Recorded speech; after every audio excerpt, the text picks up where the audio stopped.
Di tahun 2012, aku bersama suami kakak sepupuku diajak oleh pamanku untuk pergi ke sebuah lokasi pertambangan.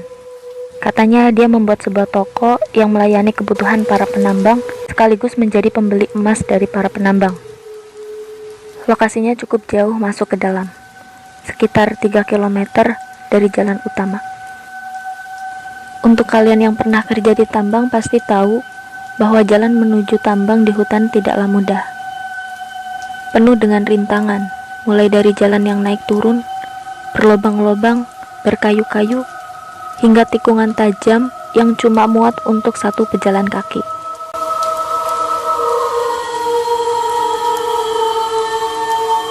Tidak berpanjang lebar, kami pun sampai di lokasi dan di situ benar sudah didirikan sebuah toko oleh pamanku. Tempatnya cukup strategis karena dekat dengan sungai dan pemukiman para penambang yang mereka kumpul pada saat malam di depan toko pamanku karena disediakan sebuah TV. Tepat di hari keempat, pamanku pulang ke rumah karena toko itu untuk menantunya yaitu Jali. Mula-mula pagi hari sangat ramai. Seperti biasa, para penambang berbelanja sebelum berangkat ke tambang masing-masing. Dan sekitar jam 7 pagi, seperti kampung mati. Ya, namanya juga hutan yang dibangun pondok-pondok, ramai ketika ada orang dan kembali sepi ketika penghuninya pergi. Aku kemudian mencoba melihat-lihat keadaan sekitar, dan tak jauh dari situ ada sebuah lundang. Lundang itu adalah sebuah lubang sumur besar bekas galian emas. Dan tak jauh dari lubang besar itu ada sebuah lubang kecil dengan warna air kuning berlumut. Terlihat ada orang wanita duduk di pinggirnya, di kayu yang tumbang. Aku coba mendekat, mungkin bisa berkenalan, siapa tahu bisa lebih akrab dengan warga di situ. Ketika aku mulai mendekat, aku sadar bahwa yang aku lihat tersebut bukanlah manusia, tapi sesosok makhluk astral yang mungkin tidak terbiasa dengan kehadiran pendatang baru sepertiku. Aku dengan hati-hati mencoba mendekat, karena masih penasaran untuk memastikan sosok yang aku lihat itu sebenarnya. Ketika makin mendekat, sekitar 5 meter jarak aku dan dia tiba-tiba menoleh kepadaku dengan senyum lebar dan tawa yang terasa menyayat telinga. Aku langsung kaget. Mau lari tapi malah dia duluan yang hilang. Aku sejenak jadi bingung, mau ngapain? Antara mau lari atau mencari sosok itu. Karena siapa tahu aja dia masih di sekitaran situ. Kalau masih di situ kan ngeri juga, karena dekat dengan toko. Ketika aku mencoba melihat-lihat di sekitar, Jali pun memanggilku. Aku segera balik karena tokonya aku tutup dan kuncinya aku bawa. Setibanya di toko, aku lihat Jali membawa banyak barang di motornya, dan aku pun membuka kunci toko untuk memasukkan barang-barang. Tadi kemana? Kok toko ditutup dan dipanggil lama baru datang? Oh, tadi cari-cari tempat buat Ya udah, bantu aku masukin barang-barang ke toko. Oke kak. Jangan lupa itu di bawah parabola ada beberapa rak telur. Bawa masuk ke dapur karena pecah bekas tadi jatuh bawa motor. Mungkin lebih 10 biji. Oke kak. Melihat aku lari ke depan, Jali langsung menghampiri aku dan nanya, "Kamu kenapa? Kok balik? Telurnya mana?" "Jijik aku kak, coba lihat di sana." Aku pun ngajak Jali untuk melihat makhluk yang memakan telur tadi di samping. "Tuh kak." "Mana? Emang ada apa dengan telurnya?" Seketika aku ingat, dia tidak bisa melihat apa yang aku lihat. Aku pun bingung mau ngomong dengan alasan apa. "Oh, anu kak." "Anu apa?" Itu tadi di sana ada anjing makan telur. Mungkin mereka udah pergi." "Oh, ya udah. Buang aja, nggak usah diambil lagi. Mungkin rezeki mereka. Nanti ambil pakai plastik bekas dan bakar di tempat pembakaran sana." "Iya, Kak." Setelah selesai menyusun barang-barang dagangan, aku pun ambil plastik untuk memasukkan bekas telur pecah tadi untuk dibawa ke tempat pembakaran sekaligus membakar kardus bekas. Aku lihat dia masih asik makan telur. Padahal lumayan lama dari tadi, tapi dia masih belum pergi.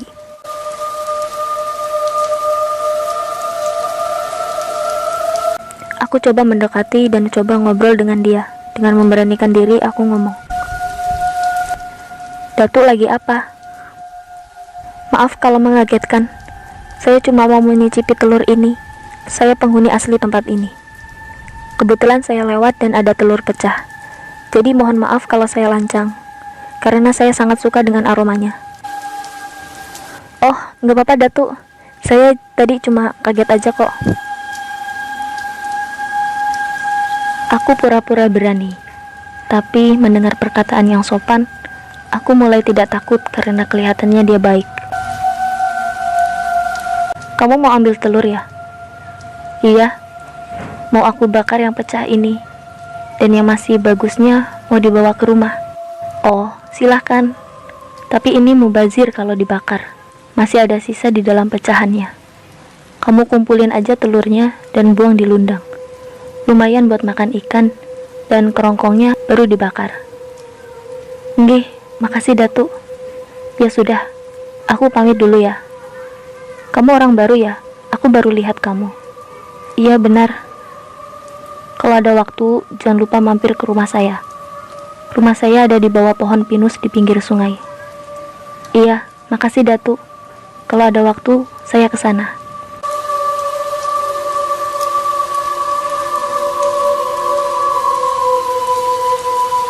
Kok bisa ada masakan sayur-sayuran? Perasaan kita nggak ada stok sayur. Masakannya enak lagi. Kamu kan nggak bisa masak. Paling bisanya rebus mie dan dadar telur. Haha. Oh ini dikasih sama ibu-ibu barusan. Aku seketika kaget. Jangan-jangan ini hantu wanita yang aku lihat itu menyamar. Ibu-ibu yang mana kak? Itu bule. Nanti aku kenalin. Oke siap. Sesudah itu pun tidak ada kejadian aneh-aneh lagi. Hingga malam hari tiba, seperti biasa mereka kumpul untuk menonton TV. Aku yang kurang akrab dengan mereka, cuma asik nonton TV di pojokan. Mereka asik sambil bergurau dengan bahasa Jawa mereka. Omong-omong, meskipun aku orang Banjar, tapi aku juga bisa bahasa Jawa. Gak lama, ada ibu-ibu kulihat membawa cemilan ke depan TV. Dan mereka pun langsung menghampiri untuk menyemil bareng. Aku masih duduk di pojokan.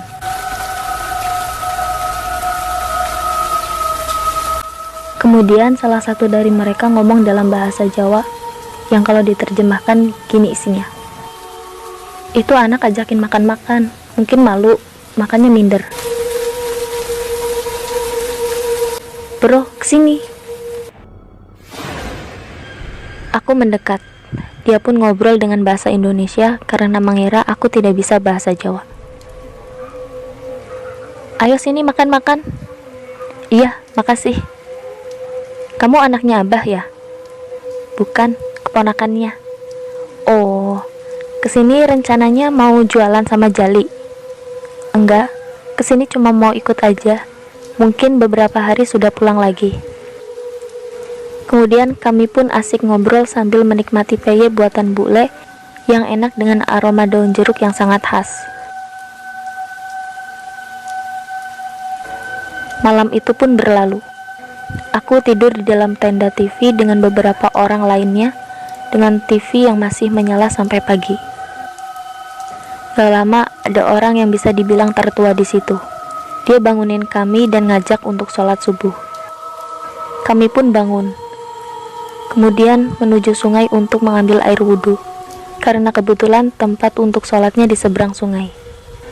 Sungainya berair jernih, dengan hamparan kerikil di bawahnya, dan dalamnya cuma sekitar 2 jari di atas mata kaki. Namun arusnya cukup deras. Ketika aku cuci muka, antara masih ngantuk dan sadar, aku lihat di pinggir sungai ada sosok yang berjalan di atas air menyeberang. Aku spontan ngomong, "Itu apa?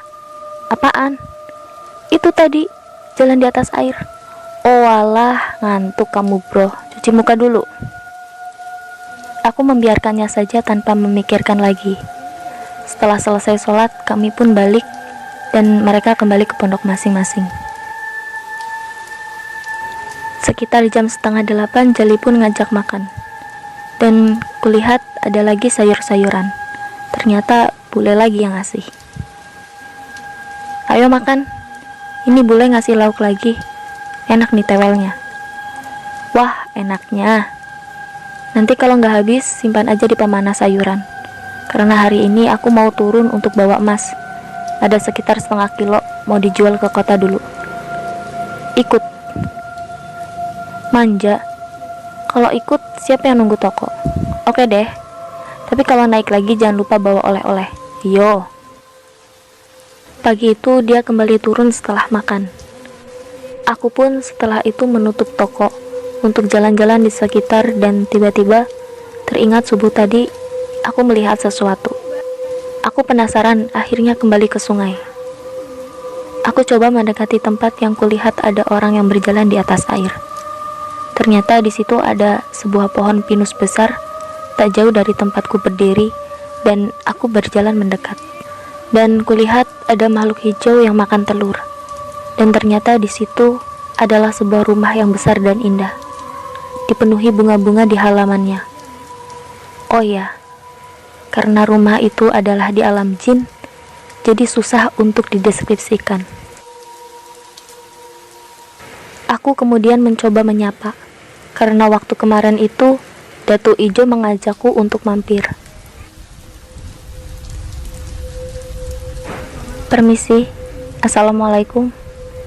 Waalaikumsalam. Oh, kamu. Ayo masuk. Iya. Apa kabarnya? Baik. Jadi di sini rumah Datuk. Iya. Kenalkan, namaku Lubai. Aku tinggal di sini bersama istri dan 2 anak. Tapi mereka sedang pergi ke pasar. Kamu siapa? Saya Zian. Di sini ada pasar? Ada, tapi pasar alam kami.